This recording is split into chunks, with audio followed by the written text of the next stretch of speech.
Hello friends, English grammar में आज हम लोग करेंगे करेक्शन ऑफ सेंटेंसेस।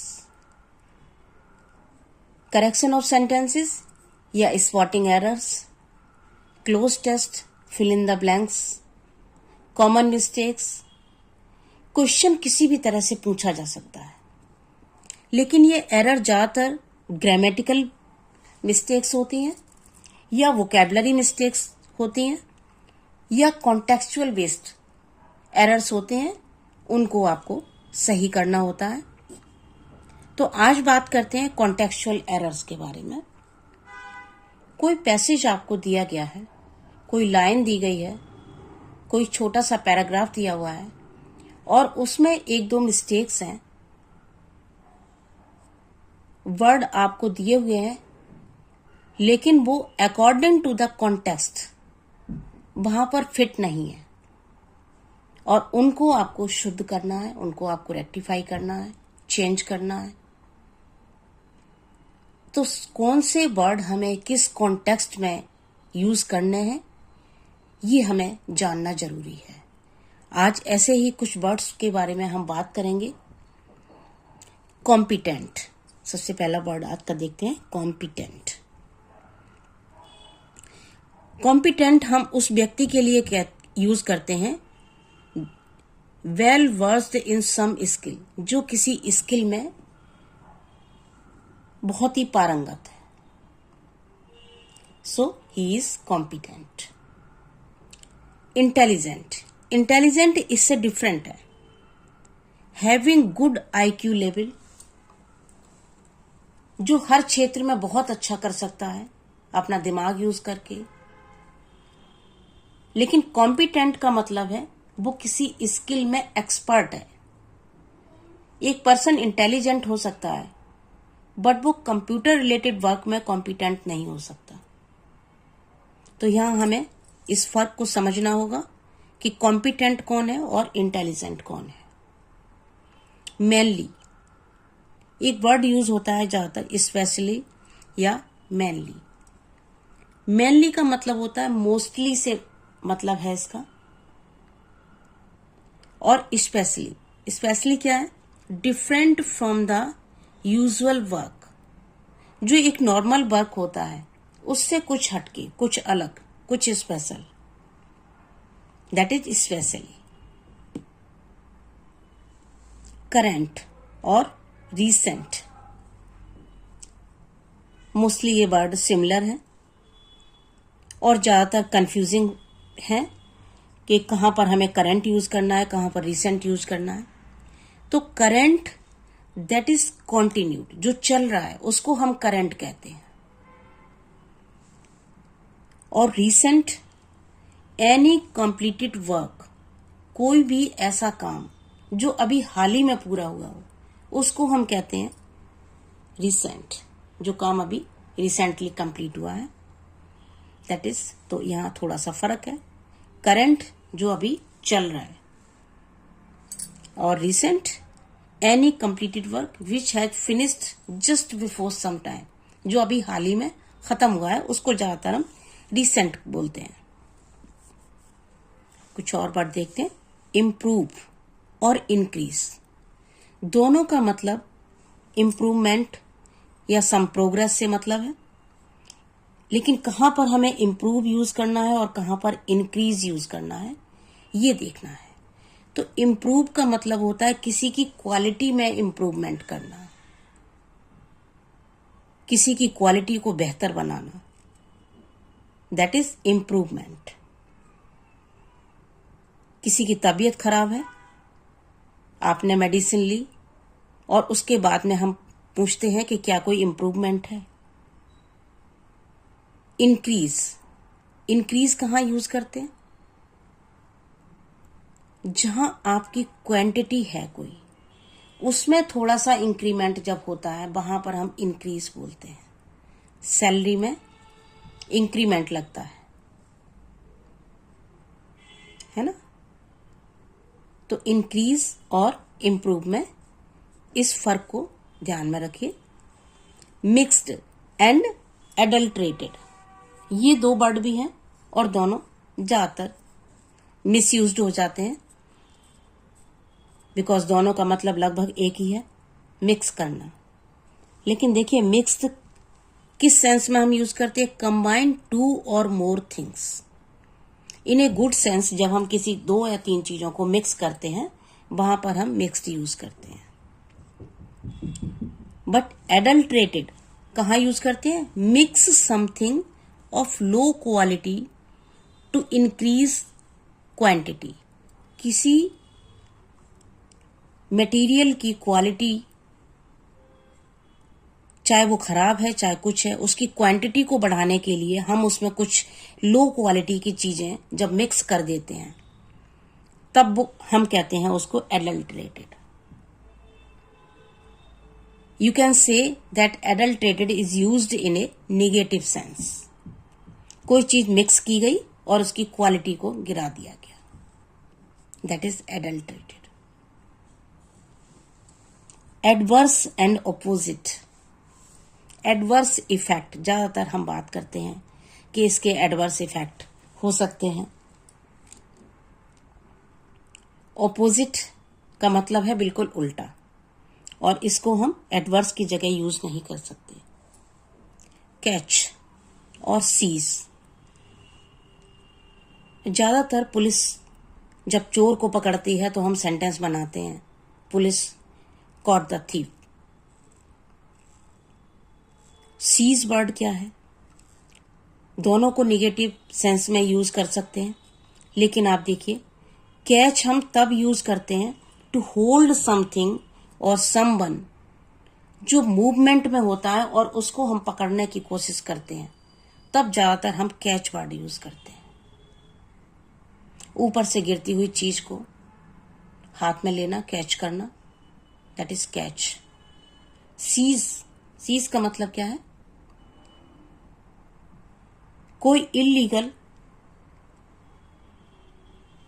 दस्तावेज है, संपत्ति है, उसको जब जब्त किया जाता है वहां पर सीज वर्ड यूज होता है, जब्त करना। कोई स्टिल वस्तु है, कोई स्टिल प्रॉपर्टी है, उसको पुलिस ने पकड़ा और वहां पर हम कैच वर्ड यूज नहीं करेंगे, वहां पर हम सीज वर्ड यूज करेंगे। अब आगे देखिए, जनरेट, प्रोड्यूस, कंस्ट्रक्ट, क्रिएट, थोड़ा थोड़ा सा डिफरेंस है। अगर हम देखें तो ज्यादातर ये एक दूसरे के सिनोनिम्स लगते हैं। जनरेट, जनरेट और प्रोड्यूस और कंस्ट्रक्ट और क्रिएट, क्या फर्क है इनमें, जानने की कोशिश करेंगे। जनरेट का मतलब है to make something that was not in existence by using some process, for example energy, electricity. Energy generate की जाती है, इलेक्ट्रिसिटी जनरेट की जाती है। यहां पर हम प्रोड्यूस वर्ड यूज नहीं करते। हम इनको इतना यूज करते हैं कि हम हैबिचुअल हो जाते हैं और ज्यादातर हम सही ही यूज करते हैं। लेकिन जब आपको ऑप्शंस दिए जाते हैं तब वहां पर थोड़ा सा कंफ्यूजन हो जाता है कि यहां पर प्रोड्यूस आएगा या जनरेट आएगा या क्रिएट आएगा। तो ये बारीक अंतर समझ लेंगे। प्रोड्यूस का मतलब है to make something from component और रॉ मटेरियल। रॉ मटेरियल से कोई आइटम तैयार करना, that is production. Construct, construct का मतलब भी कुछ छोटे आइटम से, कुछ मटेरियल से मिलाकर कोई चीज तैयार करना, और ये ज्यादातर बिल्डिंग कंस्ट्रक्शन से के मामले में यूज किया जाता है, construction of building. Create, create और जनरेट, इनमें ज्यादातर कंफ्यूजन हो जाता है। तो क्रिएट का मतलब क्या है, to bring something into existence. जो पहले से एग्जिस्ट नहीं कर रहा है उसको हम बनाते हैं, दैट इज क्रिएट। यहां सम इनोवेशंस यूज किए जाते हैं। इस तरह से ये जनरेट से डिफरेंट है। आगे देखते हैं, ऑल टुगेदर। ऑल टुगेदर कभी कभी इस तरह से आता है, या कभी कभी अलग लिखा हुआ आता है, तो यहाँ पे अभी हमें कंफ्यूज नहीं होना। ऑल टुगेदर ये दोनों अलग वर्ड हैं, और ऑल का मतलब सब से मतलब है, और together together in a single group. कुछ लोग जो साथ में काम कर रहे हैं उनको हम कहेंगे ऑल टुगेदर। उन्होंने कोई काम किया, they were all together in doing this और दैट वर्क। ऑल टुगेदर जब मिला हुआ हो, यहां पर देखिए एक एल है और टुगेदर पूरा मिला हुआ है, ऑल टुगेदर। इसका मतलब होता है कंप्लीटली, इन टोटल। बोरो और लैंड, ये ज्यादातर हम कंफ्यूज हो जाते हैं कि बोरो का मतलब है देना या लेना या लैंड, तो इसमें कंफ्यूज नहीं होना बिल्कुल। बोरो का मतलब है to take with permission for a certain time, किसी से उधार लेना। सिंपल भाषा में हम कहते हैं बोरो करना, उधार लेना। जब हम किसी से बोरो करते हैं तो हम किसी से परमिशन ही तो लेते हैं, और कुछ थोड़े टाइम के लिए लेते हैं। 2 दिन के लिए अपनी किताब दे दो, कुछ टाइम के लिए कुछ पैसा दे दो, चाहिए मैं रिटर्न कर दूंगा। तो विद परमिशन किसी से बोरो कर लेना, पैसा ले लेना, और उसको थोड़े दिन के बाद में वो चीज वापस करनी है। Lend, to give some money for certain period. Lend borrow का ऑपोजिट है। बोरो का मतलब है लेना, और लैंड का मतलब है ऑन द सेम कंडीशन, किसी को देना। कॉम्प्लीमेंट, कॉम्प्लीमेंट देखिए 2 वर्ड यहां पर लिखे हुए हैं। इसमें कॉम्प्लीमेंट की स्पेलिंग LIMENT है, और यहां पर कॉम्प्लीमेंट है LEMENT। कॉम्प्लीमेंट का मतलब होता है to make something seem better. जब हम सेंटेंस स्ट्रक्चर पढ़ते हैं, subject, verb, helping verb, object और कॉम्प्लीमेंट, तब वहां पर हम ये वाले कॉम्प्लीमेंट की बात कर रहे होते हैं। To make something seem better, किसी के बारे में थोड़ी और जानकारी रखना, उसके बारे में पूरी जानकारी रखना, उसको कुछ और बेटर तरीके से जानना, दैट इज कॉम्प्लीमेंट। और कॉम्प्लीमेंट जहां LIMENT स्पेलिंग है, इसका मीनिंग क्या है? To remark that expresses admiration और रिस्पेक्ट। जब हम किसी के कोई वर्क को देखकर कॉम्प्लीमेंट देते हैं कि आपने बहुत अच्छा काम किया, आपकी ड्रेस बहुत अच्छी है, आपका पर्स बहुत अच्छा है, तो वो एक कॉम्प्लीमेंट होता है। वो वहां पर हम कॉम्प्लीमेंट, इस वाले कॉम्प्लीमेंट की बात नहीं कर रहे होते, वहां पर ये वाला कॉम्प्लीमेंट होता है। स्पेलिंग में थोड़ा सा फर्क है, इसको ध्यान में रखेंगे। डिस्क्रीट, टू बी केयरफुल और मोडेस्ट, ये ज्यादातर बिहेवियर के मामले में आता है। आपका बिहेवियर बहुत मोडेस्ट एंड केयरफुल, आपको बहुत ध्यान रखना है हर चीज का, that is discrete behaviour. Discrete, यहाँ भी देखिए, यहाँ डबल ई है और यहाँ पर एक सिंगल ई है। डिस्क्रीट प्रोनाउंसिएशन मोस्टली दोनों का एक सा है। समथिंग डिस्टिंक्ट एंड सेपरेट और हैज ए क्लियर शेप, औरों से बेहतर, यूनिक, अपने आप में कुछ अलग तरह का, that is discrete. Sea, SEA, इसका मतलब सभी जानते होंगे, समुद्र, सागर से मतलब होता है। SEE, सी मीन्स देखना। अब देखने के लिए और वर्ड भी यूज करते हैं हम, वॉच, लुक, विजिट। क्या फर्क है इनमें? देखिए, सी हम कहाँ यूज करते हैं? टू नोटिस और become aware of by using your eyes. आप कहीं सड़क पर होकर निकल रहे हैं और आपने दुकान का बोर्ड देखा, और देखते हुए पढ़ते हुए आप निकल गए। I saw a notice board while I was passing there. कोई इंटेंशन नहीं था आपका, आपको कोई बहुत ध्यान से, आप कुछ ढूंढ नहीं रहे थे, लेकिन जस्ट आपकी नजर पड़ी, देखा आपने, वहां हम यूज करते हैं see. Watch, to see something with proper attention for a period of time. जब हम पूरे अटेंशन के साथ में कोई चीज देखते हैं न्यूज देखना, वॉचिंग द न्यूज, वहां पर हम सी नहीं लगाते, क्योंकि वहां पर हमारी पूरी अटेंशन होती है, जो हम देख रहे हैं उसको हम समझ रहे हैं और पूरा ध्यान दे रहे हैं। वॉच, मूवी देखने के लिए, टीवी देखने के लिए, कोई शो देखने के लिए ज्यादातर हम वॉच इसीलिए यूज करते हैं। Look, to see something with some purpose. जब आपसे डायरेक्ट कोई चीज देखने के लिए कहा जाता है तो ज्यादातर हम वहां पर वॉच नहीं यूज करते, वहां पर हम यूज करते हैं look. Look at the black board, look at the signal. So look, watch और सी में ये माइन्यूट फर्क है, इसको समझेंगे।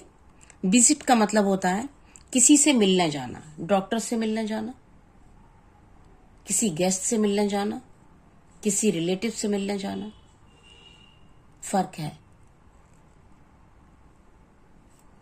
थोड़े टाइम के लिए किसी से, किसी काम के लिए, किसी पर्पस से मिलने जाना, वहां हम विजिट वर्ड यूज करते हैं। हियर और लिसन, टू रिसीव और become aware of a sound without paying any attention. I heard some sound on the road. Road पर आप जा रहे हैं, आपने व्हीकल की साउंड सुनी, कोई गाना चल रहा है आपके पड़ोस में और वो गाने की आवाज आपके कानों में पड़ रही है, वो आपने सुनी, वहां यूज करेंगे हियर। लिसन, लिसन कहाँ यूज करते हैं?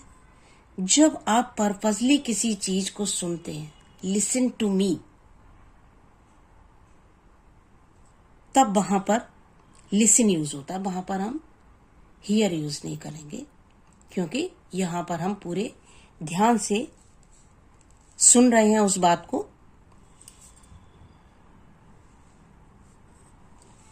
आगे देखिए, प्रैक्टिस और प्रैक्टिस, एक में सी लगा हुआ है और एक में एस लगा हुआ है। स्पेलिंग बाकी पूरी एक जैसी है, प्रोनाउंसिएशन भी एक जैसा है।